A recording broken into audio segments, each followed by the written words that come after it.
Dito sa Papa Dudut Stories, ikaw ay hindi Isang magandang gabi po sa inyo, Papa Dudut, at sa mga listeners ng programa ninyo. Isa po ako sa mga napakaraming sumusubaybay ng Papa Dudut Stories tuwing gabi sa YouTube. Siya nga pala, pipiliin ko po na hindi ibigay ang aking tunay na pangalan dahil hindi po alam ng buong pamilya ko ang katotohanan tungkol sa buhay pag-ibig ko. Kaya lahat po ng mababanggit na pangalan ay sadyang binago ko na. Hindi ko na po kasi kaya yung nararamdaman ko at dahil nga po sa walang nakakaalam sa buhay pag-ibig ko ay wala po akong mapagsabihan, kaya naisipan ko po na lumiham na lamang po sa inyong programa, Papa Dudut. Itago nyo na lamang po ako sa pangalan na Shira. 22 years old po ako at nakatira dito sa Binakayan, Kawit, Cavite. Sa kasalukuyan po ay umiibig po ako sa isang tao na hindi ko alam kung tama ba o mali na mahalin ko siya. Itago nyo na lamang din po siya sa pangalan na Verhel, taga Imos, Cavite. Papa Dudut, nagkakilala po kami ni Verhel sa Facebook. Naging magka-chat po kami at noong mga panahon na sinagot ko yung message niya sa akin bilang paraan ng pagkalimot sa katotohanang broken-hearted po ako noon. Hindi na po kasi nagpaparamdam yung ex-boyfriend ko nung umuwi ng probinsya nila, kaya para makapaglibang dahil depressed ako ng time na yon. Kaya naman nakipag-chat po ako kung kani-kanino through Messenger at Viber hanggang sa nakilala ko nga si Verhel. Masayang ka-chat si Verhel at parang matagal na kaming magkakilala. So kumusta ka naman? Naka-move on ka na ba? Tanong ni Verhel sa akin sa video call. Aaminin ko sa iyo, Verhel, hindi ako okay. Sagot ko noon sa kanya. Mahirap kasing kalimutan yun eh. Ilang taon din naming binuo ang pagsasamang yon, tapos ganun lang yung mga mangyayari. Ang hirap tanggapin nun, lalo na't mahal ko pa rin siya hanggang ngayon, dagdag ko. Nakita ko naman siyang nagbuntong hininga sa video call. Hi, ang pag-ibig nga naman. Ikaw, naranasan mo na bang maging broken hearted? Curious na tanong ko sa kanya. Napangiti naman sa akin si Verhel. Oo naman, marami ng beses. Wika pa niya sa akin. Talaga? Teka, ano nga bang civil status mo ngayon ha? Usisa ko pa sa lalaking kausap ko. Bakit interesado kang malaman? Nanunubok niya ang tanong sa akin.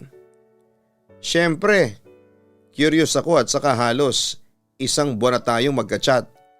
Sabi mo pa we're friends, kaya dapat lang na malaman ko ang ilang info tungkol sa kaibigan ko. So ano? Are you single or married? Diretsang tanong ko kay Verhel. Well, kung itatanong mo kung anong status ko sa ngayon, it's complicated. Tila nahihiya pa siyang sabihin yon sa akin. Ganon? Naguluhan ako sa sinabi niya. Kaya nga relate na relate ako sa iyo dagdag pa niya. If it's complicated, ibig sabihin hanging pa rin yung sagot mo, sabi ko. Ang totoo niyan, single pa ako. Kaya ako lang sinasabing it's complicated kasi meron akong gustong babae.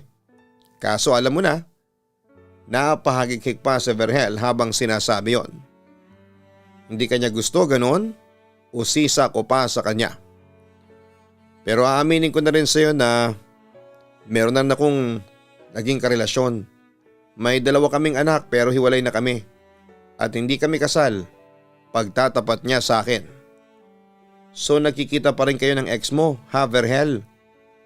Para na akong investigador kung mag-usisa noon sa kanya. Hindi na kami nagsasama ng ex ko, pero paminsan-minsan nakikita pa rin kami. Alam mo na, for the sake of our children. Nasa kanya kasi yung mga anak ko, sagot naman niya sa akin. Anyway, mahal mo pa rin ba siya? Yon ang aking $1 million question sa kanya. Agad namang sumagot sa Verhel. Of course hindi na. Makikipaghiwalay ba ako sa kanya kung mahal ko pa rin siya? Sarkastikong sagot niya sa akin. So ano yung maipapayo mo sa akin para makalimutan mo yung ex ko? Na hindi na sumagi sa isipan ko kailanman na isa akong babaeng sawi sa pag-ibig. Tanong ko sa kanya. Napangiti lalo si Verhel sa tanong ko. Alam mo Shaira, simple lang ang sagot dyan. Mingle with other guys. Meet another man. Entertain suitors. Ibaling mo ang atensyon mo sa kanila. Ganon kasimple. Kapag ginawa mo yon, makakalimutan mo na yung ex mo at hindi mo na maiisip pa na sawi ka sa pag-ibig. Come on, you only live once. Kaya wag mong sayangin ang buhay mo sa kakamaktol dyan sa ex mo. Natatawa niyang payo sa akin. Sino kaya yung lalaking ipapalit ko sa ex ko? Sa tingin mo, sino? Lalong tumawa ng malakas si Verhel. Bakit mo tinatanong sa akin yan? Ang sagot ko dyan aba malay ko. Ako ba ikaw? Tinatanong ko lang yan sa'yo para mabigyan mo ko ng tips kung sinong lalaki yung pipiliin ko since lalaki ka kaya alam mo ang ugali ng mga kapwa mo lalaki. Ano ba? Paano ko masisiguro na hindi na ako maloloko pa ng mga lalaki? Sunod-sunod na tanong ko sa kanya. Ang hirap naman yan pero sige, susubukan kong sagutin. Siguro iwasan mo yung mga lalaking sweet manligaw. Karamihan kasi sa mga sweet manligaw nagiging matabang na at malamig kapag nakuha na nila yung gusto nila sa babae. Iwasan mo yung mga lalaking puro pangako dahil sigurado na karamihan sa mga yun mapapako lang. Basta Shaira, pumili ka ng lalaking may respeto sa'yo. Malalaman mo naman yon kapag pinakitunguhan ka niya. Yun ang payo sa akin ni Verhel. May nabuo noon sa aking isipan. Ikaw? What do you mean ikaw? Nagtataka niya ang sagot sa akin. Ikaw na lang kaya? Bigla akong sagot kay Verhel. Wala ako sa sarili ko noon pero nagulat na lamang ako nang makita ko sa video call na nakangisi na sa akin si Verhel. Bakit? Gusto mo ligawan kita? Panunubok niya sa akin. Oy, joke lang yun. Huwag mong seryosohin yun. Kunwari ay dinaan ko na lamang sa biro yon pagkatapos kong matauhan. Napaisip ako dun ha. Subukan ko kayang ligawan kaya kita. Willing naman ako maging panakip butas. Hindi ko alam kung seryoso si Verhel sa sinabi niyang yon pero handa ko naman siyang hayaang manligaw sa akin kung gusto niya. Samantala papadudot kahit na hindi pa kami nagkikita ni Verhel, sa personal ay nagkapuwang na siya sa puso ko. Siguro'y dahil siya yung naging tagapayo ko at naging hingahan ko ng sama ng loob sa ginawa sa akin ng ex-boyfriend ko. Hindi po kasi ako open sa pamilya ko tungkol sa love life ko at kay Verhel lang ako open. Sinabi ko po sa kanya lahat-lahat tungkol sa ex-boyfriend ko. Pero dahil nga po sa nalaman ko na may anak na siya at hindi pa naman siya totally hiwalay sa ina ng mga anak niya, ay nagdalawang isip ako kung tatanggapin ko ba siya sa pagkagusto niya sa akin o hindi. Pinili ko munang pigilan ang nararamdaman ko at inobserbahan ko muna siya kung totoo ba ang mga sinasabi niya sa akin na hindi na niya mahal ang kanyang ex-girlfriend. Ngunit nabalitaan ko na madalas ang pagkikita ni Verhel at nung ex-girlfriend niya. At ayon pa sa narinig ko ay umamin pa rin ang babaeng yon na mahal pa rin niya si Verhel. Dahil doon ay nakaramdam ako ng panghihina lalo na't kinukumpirma yon ng obserbasyon ko na tila may gusto pa rin si Verhel sa ex-girlfriend niya kung babasehin ang closeness nilang dalawa. Papadudod simula noon ay pinigilan ko nang mahulog ng tuluyan ang puso ko sa lalaking yon.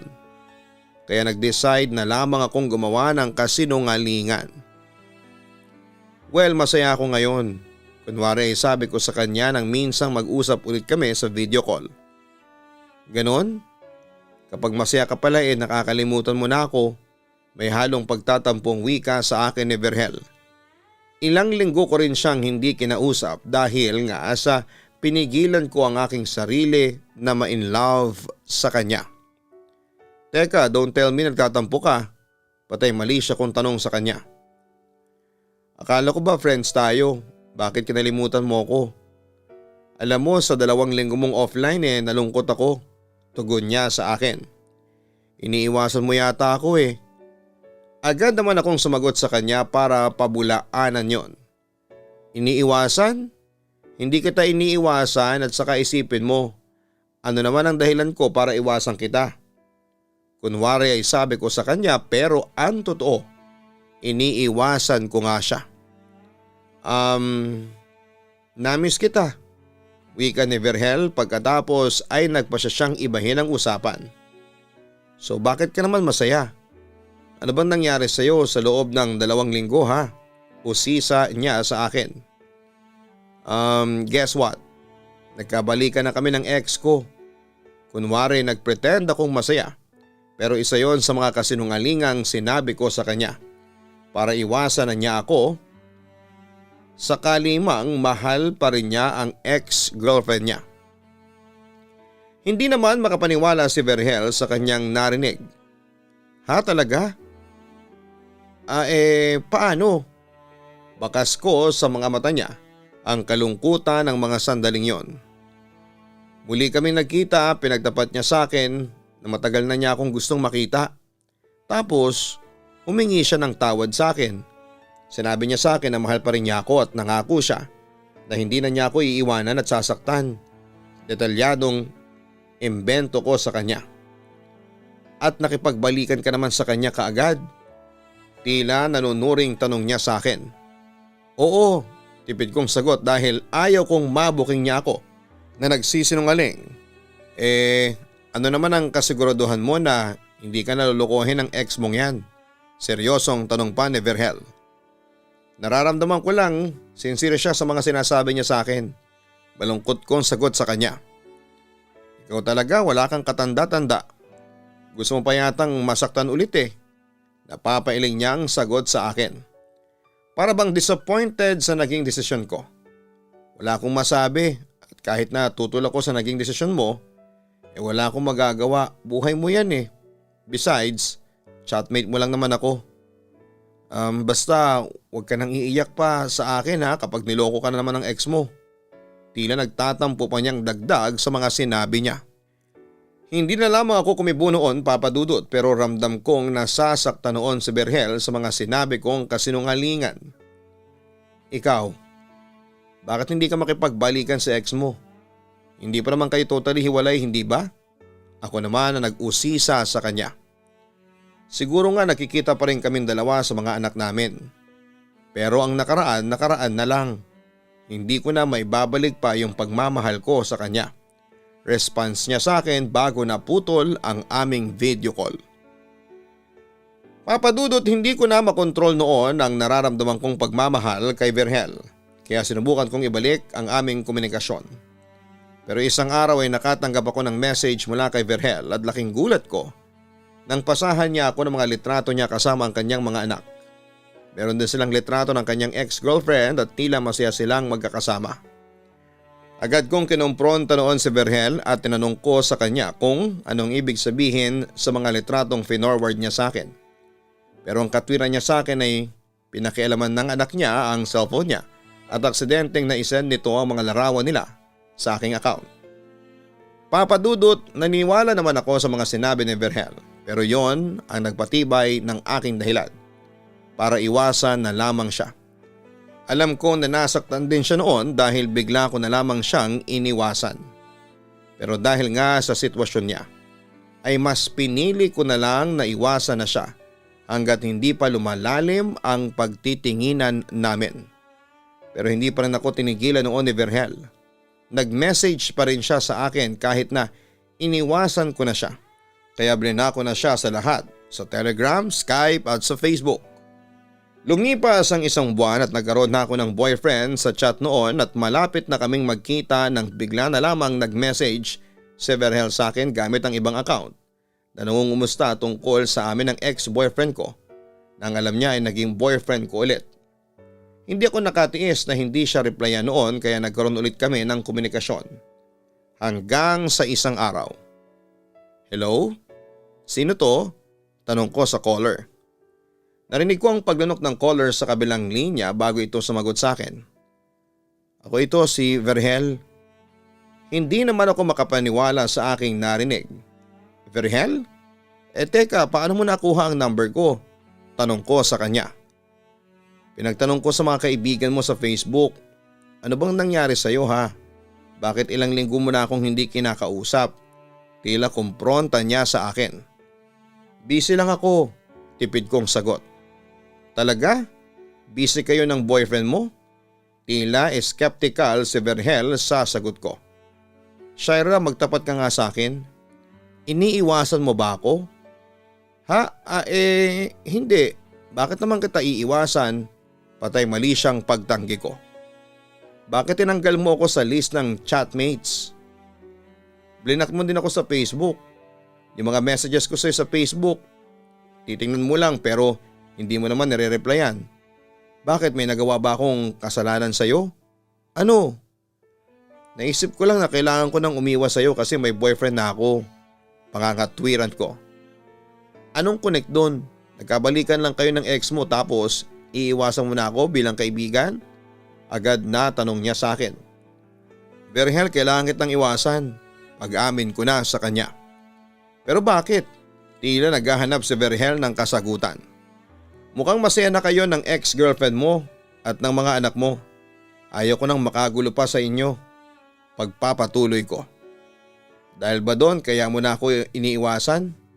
Pagkatapos noon ay narinig kong huminga ng malalim si Verhel bago siyang muling nagpatuloy. Ilang beses ko bang sasabihin sa iyo na wala na akong pagmamahal sa ex ko? Oo, maaring siyang ina ng mga anak ko pero hanggang doon na lamang kami. Bilang kaibigan. Bakit mo ba sinasabi sa akin yan? Wala rin naman kasi akong pakialam kahit na malaman ko pa yan. Kunwari sabi ko na lamang sa kanya. May pakialam ka kasi may nararamdaman ako para sa iyo. Siyang pag-amin sa akin ni Verhel. Siyempre nagulat ako sa aking narinig pero hindi ako nakaimik noon. Nagpatuloy naman si Verhel sa pag-amin. Nahulog na ang loob ko sa iyo, Shaira. Matagal na at kahit na nakakasama ko pa ang ex ko, hindi nagbabago yung nararamdaman ko at pagtingin ko sa iyo. Hindi naman ako nakakibo noon dahil sinusuri kong maigi ang aking mga nararamdaman para kay Verhel. Shaira, magtapat ka nga sa akin. Totoo ba yung sinasabi mo na nagkabalikan kayo ng ex mo?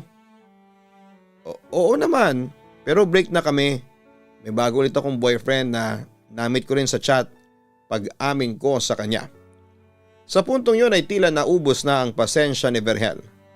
Tama na, Shaira. Huwag mo nang paglaruan ang puso ko. Hindi kita pinaglalaruan. Tahasan kong pagkorekta sa kanya. Kung totoo man niyang sinasabi mong may boyfriend ka ng bago, Shaira, iwalay mo na siya. Tila utos niya sa akin. At bakit ko naman gagawin yun? Question ko sa kanya. Iwalayan mo na siya kasi nasasaktan na ako. Please, Shaira. Sa puntong yon ay narinig ko nang umiyak si Verhel sa kabilang linya. Nakaramdam naman ako ng guilt sa aking ginawa. Hindi ko naman kagustuhan na mahulog ang loob ko sa iyo kaso nangyari na eh. Shaira, mahal na kita. Sa maniwala ka o hindi, kaya nakikiusap ako. Kung totoo man niyang sinasabi mo na nakipagbalikan ka na sa ex mo, iwalayan mo na siya. Ako na lang ang mahalin mo. Sa akin ka na lang, pwede ba? Pahayag pa niya sa akin. Napahinga lamang ako ng malalim sa sinabi niyang yon, Papa Dudut.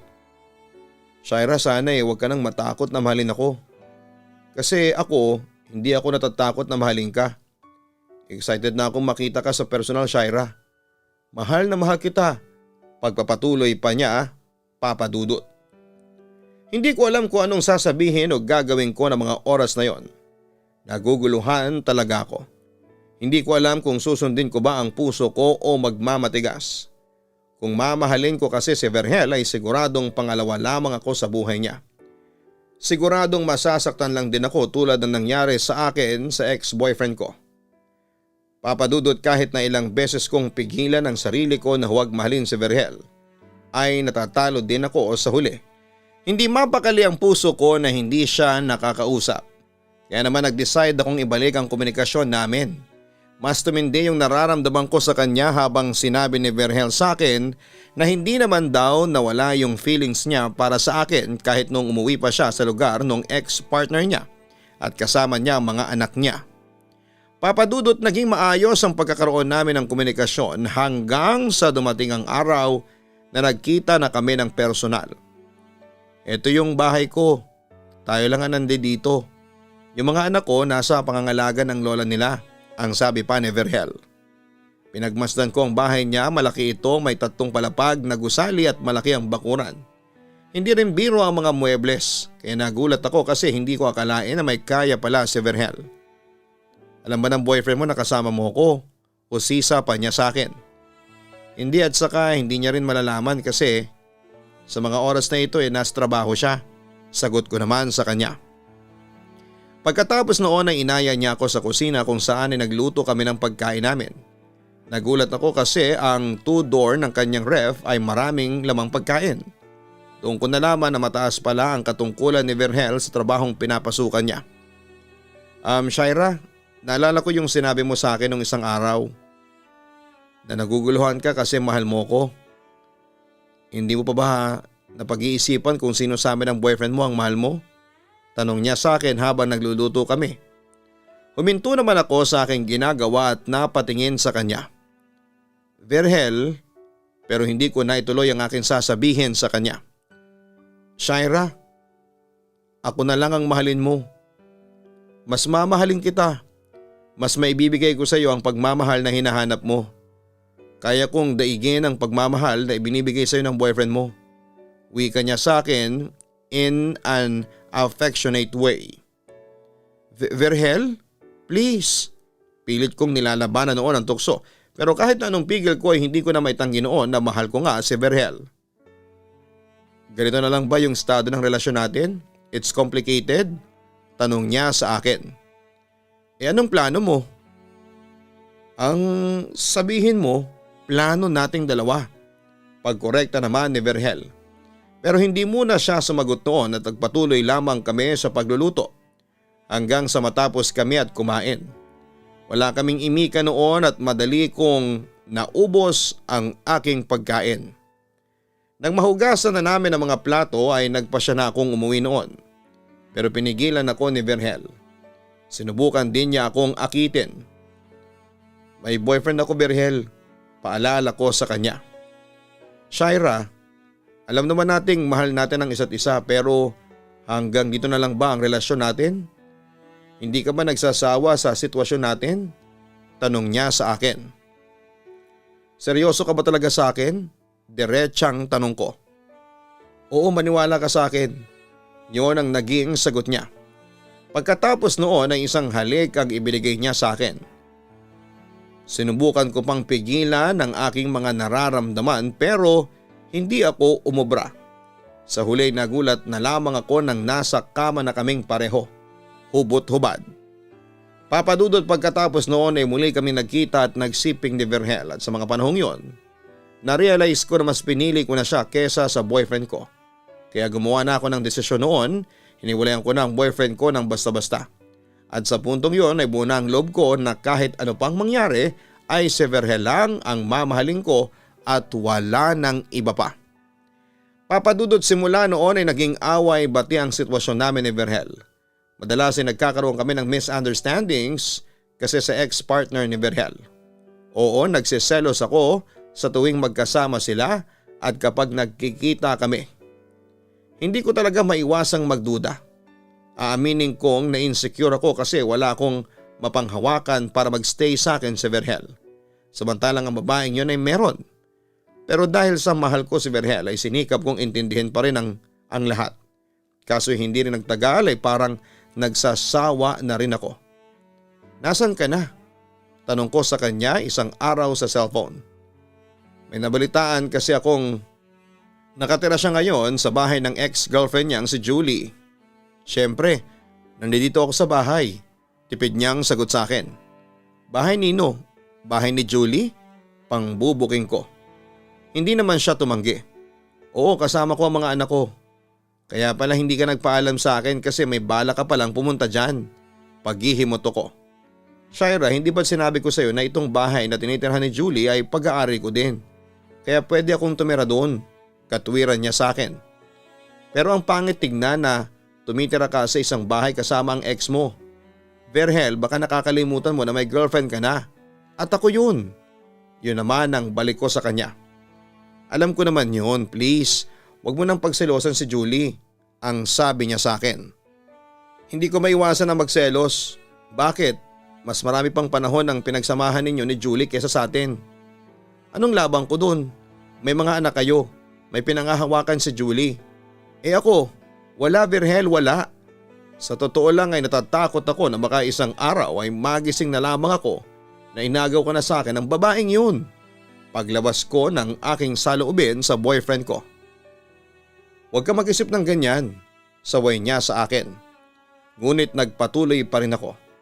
Verhel, alam mo namang nai-insecure ako dyan sa babaeng yan. Bakit sumasama ka pa rin sa kanya? Usig ko sa kanya. Shaira, akala ko ba'y may tiwala ka sa akin? Kung mahal mo ko, dapat pinagkakatiwalaan mo ko. Aniya. Alam mo kung tutuusin? Pwede mo namang iwanan yung mga anak mo sa nanay nila. Pero bakit hindi mo gawin? Sila na lang yung ginagawa mong palaging sangkalan para magkasama kayo ni Julie. Ano ba Verhel? Katwiran ko sa kanya. Iniisip ko lang ang mga anak ko, Shaira. Ngunit hindi pa natatapos ang kanyang sinasabi nang sumingit na ako. Pero paano na tayo? Ano nang plano mo sa relasyon natin?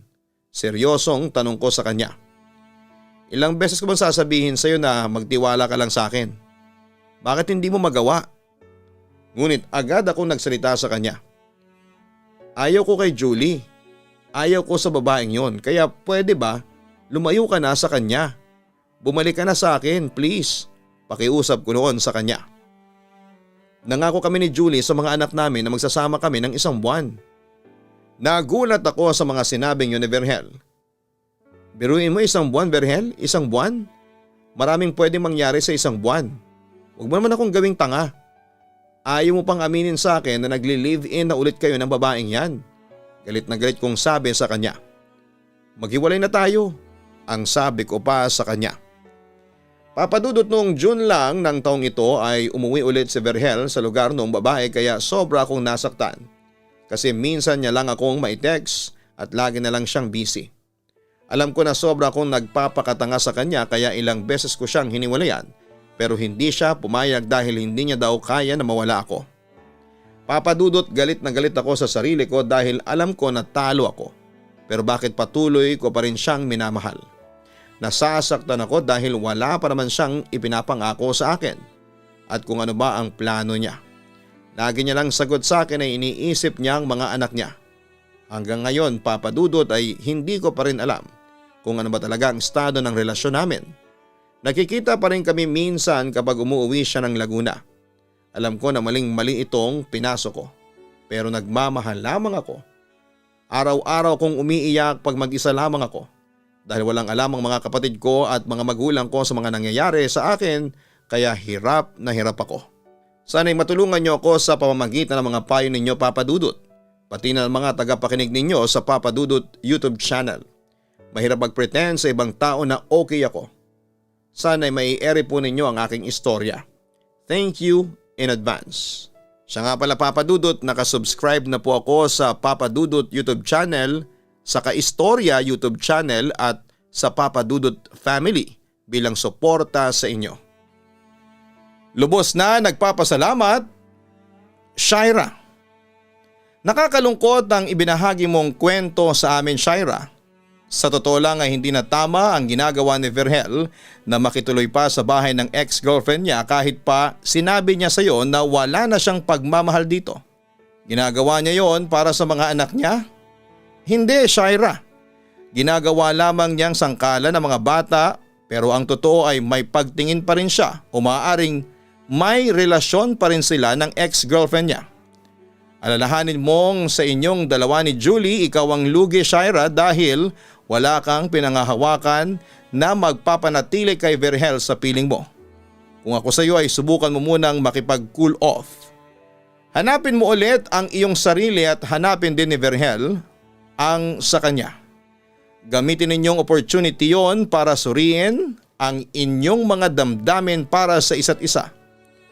Shaira, tingin ko kay Verhel ay naguguluhan pa rin siya sa kanyang pag-ibig na nararamdaman para sa iyo. Maring mahal ka niya pero hindi yon kasing tibay ng bato o pader dahil may pag-aalinlangan pa rin siya. Shaira, pag-isipan mo mabuti ang pagmamahal mo kay Verhel. You deserve to be happy. Hanggang sa muli mga ka-online, huwag kalimutan na mag-like, share, and subscribe. Maraming salamat po sa inyong lahat. Ang buhay ay mahiwaga, laging may lungkot at saya. Sa Papa Dudut Stories, laging may karamay ka.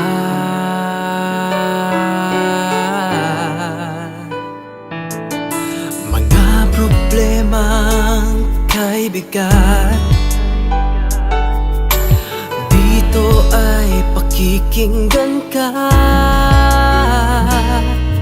Sa Papa Dudut Stories, kami ay iyong kasama. Dito sa Papa Dudut Stories, ikaw ay hindi nag-iisa.